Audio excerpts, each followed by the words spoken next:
आज्ञा दी कि तुम बाहर जाकर कोई दूसरा स्थान जिताओ।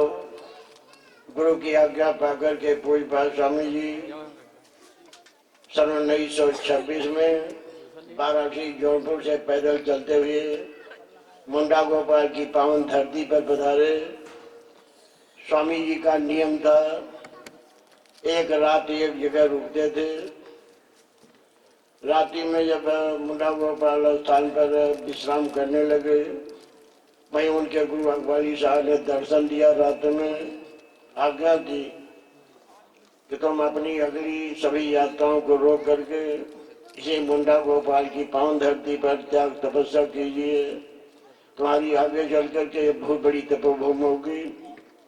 गुरु का आदेश पा करके स्वामी जी ने आगे जाने का निर्णय समाप्त कर दिया।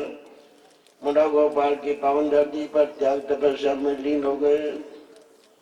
चूंकि स्वामी जी राजा महाराजा जिम्मेदार थे, बड़े बड़े राजा महाराजा जिम्मेदार दर्शनार्थ आने लगे।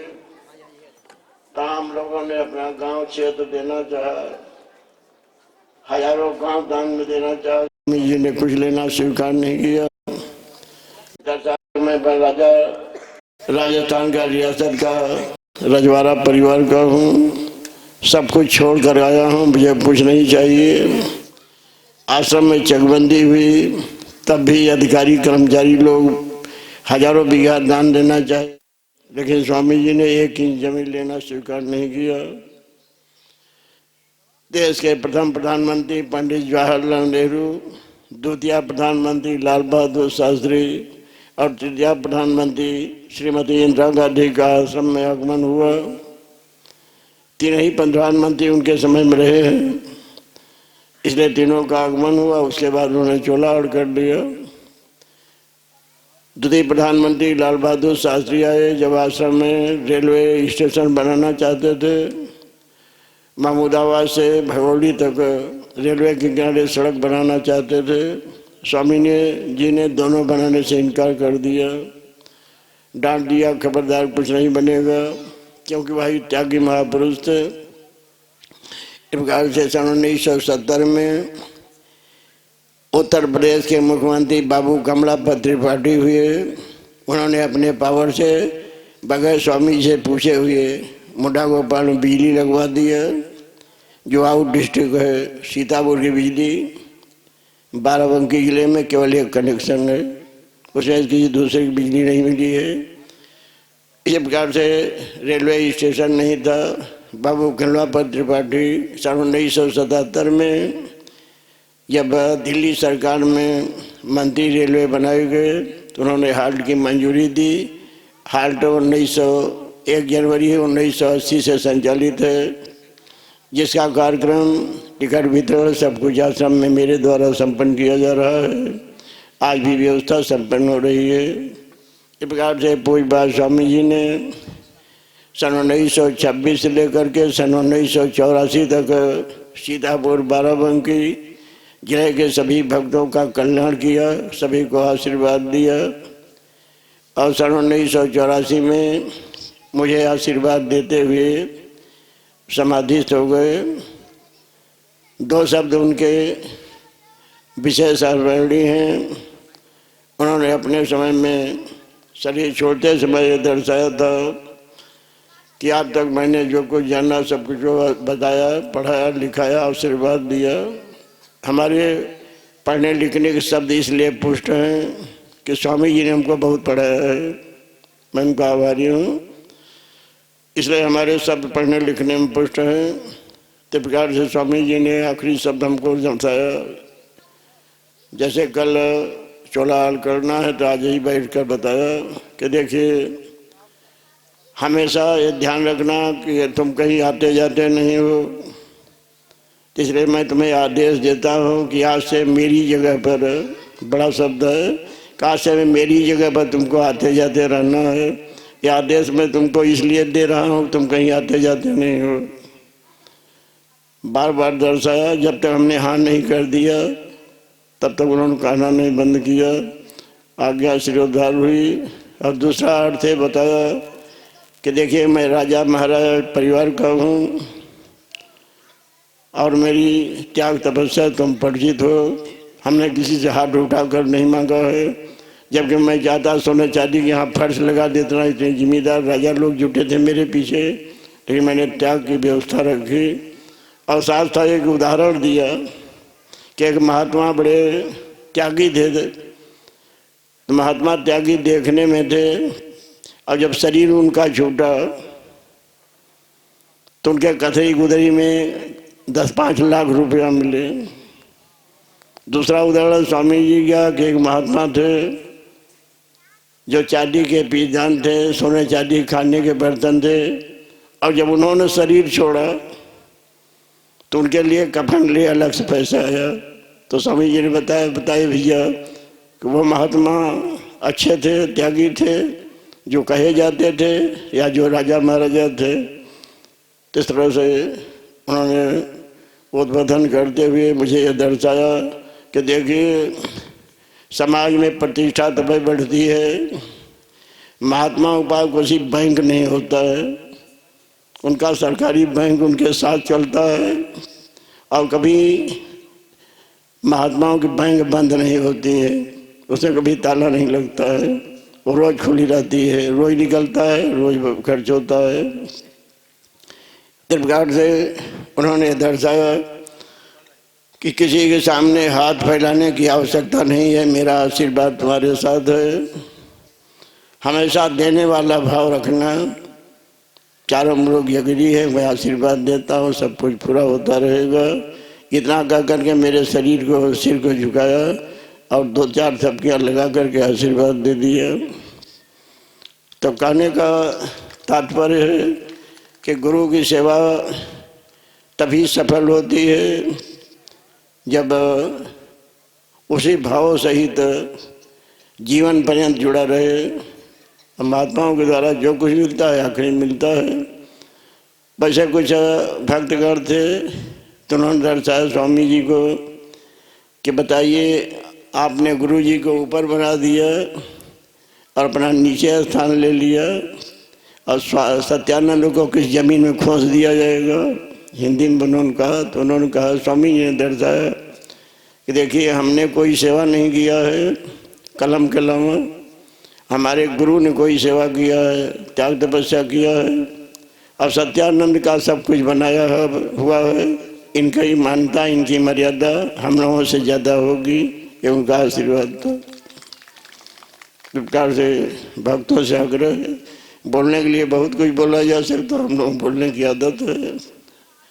और अभी हेमराज जो हमारे चेलाराम हैं, उनका आग्रह है कि जब भीड़ भाड़ हुए तब आप जरूर थोड़ा कुछ बोलें। तो भक्तों से आग्रह है कि फिलहाल से मेरे गुरुदेव का आशीर्वाद मिला। मेरी भी ये भावना रही। वैसे मैं सन 1955 में मुंडा गोपाल की पावन धरती पर आया था। मुझे 67 साल आश्रम में रहते हुए, और जो कुछ हो सका है तन मन धन से आश्रम की सेवा करने का प्रयास किया है। घर छोड़ते समय मैंने प्रतिज्ञा की थी कि मुझे इस देश से कभी घर नहीं आना है, और किसी ऐसे महात्मा की शरण लेनी है जिसके सामने मेरी आत्मा झुक जाएगी, उसी को अपना गुरु बनाना है। घर छोड़ा, पता नहीं कितने संत महात्मा मिले, बड़े बड़े फार्म मिले, बड़े बड़े मकान मिले, अच्छे से अच्छे महात्मा लोग मिले कि हमारे 4 गुना थे, इतने मोटे तगड़े मिले। सब कुछ भाई मेरी कुछ समझ में नहीं आया, लेकिन जब मुंडा गोपाल की पावन धरती पर हमने स्वामी जी का दर्शन किया तो मेरी आत्मा उनके सामने झुक गई, और उन्होंने हमसे पूछा कि भैया तुम यहाँ कैसे आ गए। हमने बताया सरकार हम साधु होने के लिए आए हैं। उन्होंने कहा देखिए साधु होने के लिए मेरे यहाँ कोई जगह नहीं है, यदि चौका बर्तन करना चाहते हो तो मेरे यहाँ रह सकते हो। हमने एक बहुत बड़ी बॉल सब्जी, बहुत बड़ी आफत सब्जी कहा, हम साधु होने के लिए आ रहे हैं, अब हमको चौका बर्तन करना है।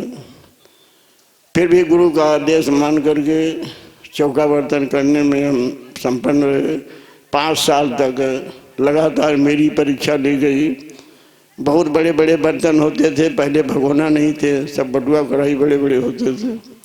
माते माते हाथ में सब खून निकल आया था, लेकिन मैंने काम छोड़ा नहीं। 5 साल जब बीत गए तो स्वामी जी ने बुला करके सबको कह दिया कि देखिए, मैं केवल इनकी परीक्षा ले रहा था कि पढ़े लिखे हैं, रहेंगे कि भाग जाएंगे, सेवा कर सकेंगे या नहीं कर सकेंगे, इसलिए मैंने इनकी परीक्षा ले लिया। अब आज से इनके सभी कार्यों से छुट्टी दी जा रही है और सब लोग अपना कार्य करिए, सेवा करिए। इस प्रकार से गुरु परीक्षा अपने शिष्यों से जरूर लेते हैं। ऐसे स्वामी जी मराठी कमांडर थे, राजा महाराजा थे। उनके पूज्य गुरु स्वामी अकबाली साहब एक दिन जब ये शरणागत हुए तो ऐसे एक प्रसंग रखा, जाना आना कहीं नहीं था।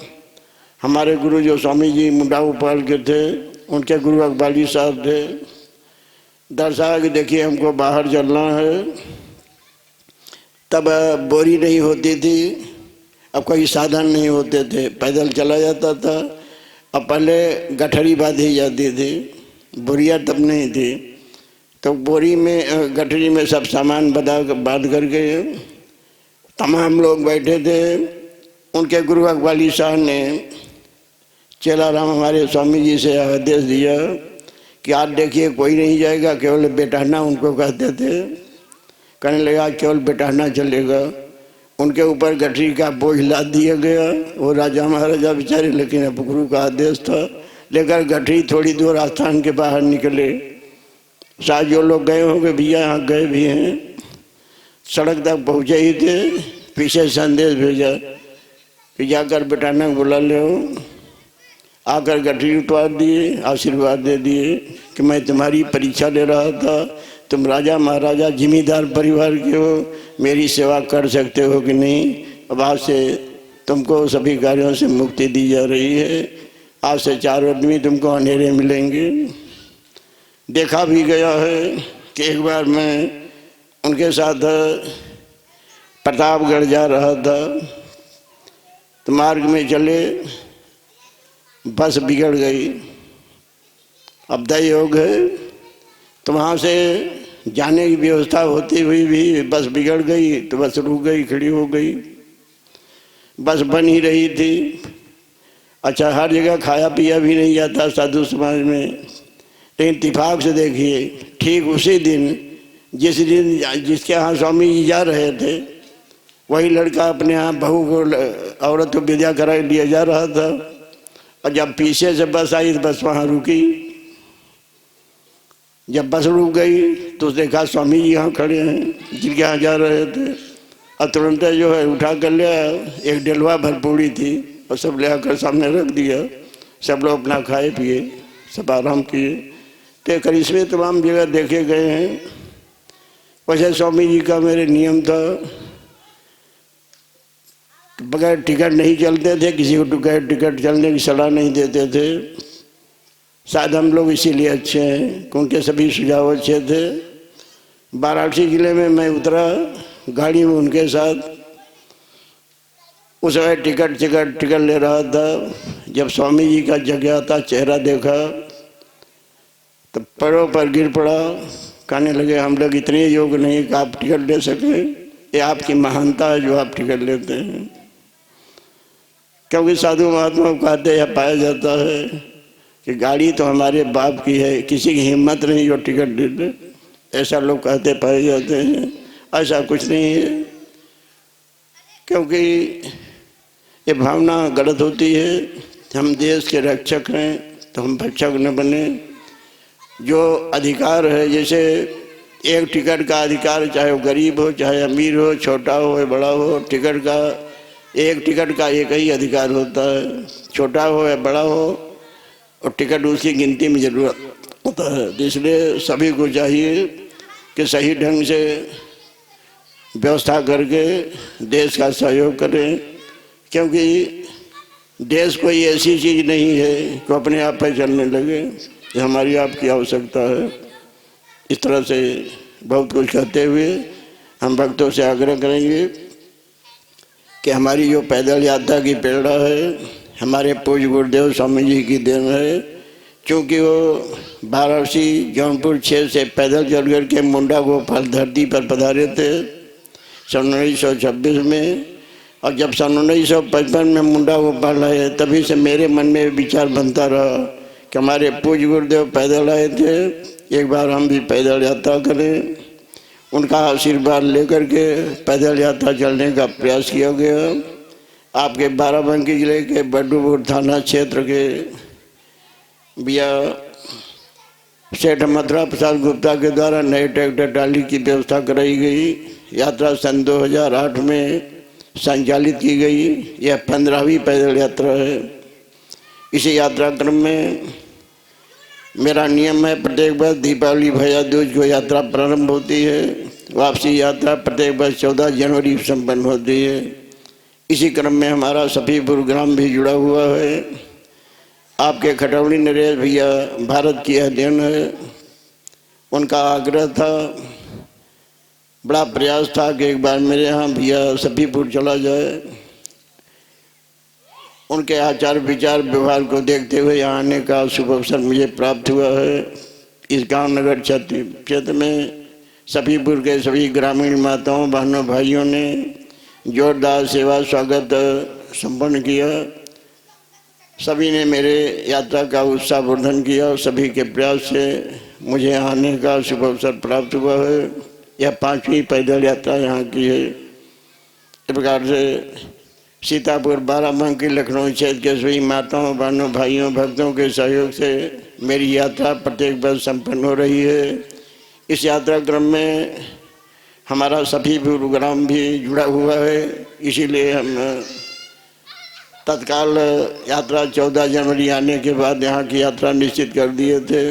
यात्रा आपकी मेरी यात्रा में जुड़ी हुई है। इस प्रकार से हमारी नज़दीक की यात्रा 10-5 किलोमीटर में संपन्न होती है, लेकिन बाहर दूर दराज जब जाती है तो प्रत्येक दिन की यात्रा 40, 45, 50, 55 किलोमीटर की रफ्तार में संपन्न होती है। इस प्रकार से मेरी मंगलमय यात्रा सीतापुर, बाराबंकी, फैजाबाद, अम्बेडकर नगर, सुल्तानपुर, जौनपुर, रायबरेली, प्रतापगढ़, मिर्जापुर, वाराणसी, लखनऊ क्षेत्र, बाधा, उन्नाव, हमीरपुर, सहारनपुर सभी क्षेत्रों में संपन्न होते हुए आपके सतना, रीवा, मैहर देवी, चित्रकूट धाम और पूर्वी जिलों में नेपाल देश, महाराजा जनक की पावन तपोभूमि, बिहार क्षेत्र में सीतामढ़ी स्थान और साथ ही देश के प्रथम प्रधानमंत्री बाबू राजेंद्र प्रसाद की तपोभूमि घर का भी दर्शन किया गया पैदल यात्रा में। राजेंद्र प्रसाद भी बड़े धनवान व्यक्ति थे। देश के पहले राष्ट्रपति थे जो कमाई का केवल 1 रुपया तनख्वाह लेते थे, बाकी सब दान कर देते थे देश को। उनका मैं बारंबार नमन बंदन करता हूँ। इस प्रकार से मेरी पहली बड़ी यात्रा सुल्तानपुर जौनपुर क्षेत्र के मध्य में एक दिन की पैदल यात्रा 65 किलोमीटर। दूसरी बड़ी यात्रा सतना, रीवा, मैहर देवी, चित्रकूट धाम में एक दिन की दूसरी बड़ी यात्रा 68 किलोमीटर। और तीसरी सबसे बड़ी यात्रा बिहार क्षेत्र सीतामढ़ी, नेपाल देश, जनकपुर की तपोभूमि में एक दिन की यात्रा 71-72 किलोमीटर संपन्न हुई। ये सब गुरु की देन है। क्योंकि पास पड़ोस में जब अलग चलना पड़ता है तो लोगों को 1-2 किलोमीटर भी चलने के लिए साधन ढूंढना पड़ता है, लेकिन भाई गुरु की कृपा है।